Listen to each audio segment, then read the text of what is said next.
You know, my very first published photographs were on the pages of the National Geographic. I still find that hard to believe.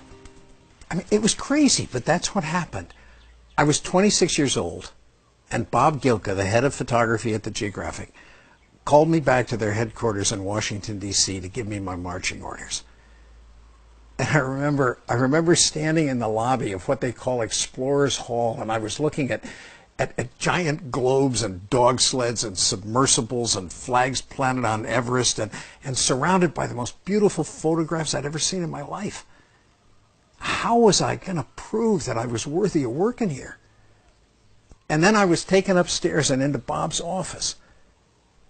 Bob was a blunt man, just straight and to the point, and honestly a little scary. Well, that morning I was completely unprepared for what he said to me. He stopped me cold. He changed the way I did everything from that day forward. He looked at me from over his desk and he said, "You know, DeWitt, the people who photograph for this magazine are the best in the world. You don't have to prove yourself." I don't have to prove myself. I mean, honestly, that's all I've been thinking about since I got the assignment.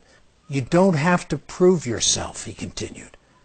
But by God, every day you had better improve yourself. The words went in. Don't prove yourself. Improve yourself. Bob was still talking. He said, "You know, I want you to spend your time every day trying to be better than you were yesterday. If you learn something that'll help the others, well, then share it. That way we'll all get better faster. Don't prove yourself. Improve yourself. Otherwise, you're fired." Big first lesson. Right out of the blocks. I don't know how many times I've thought about it, how many times I've acted on it since that day in Bob's office.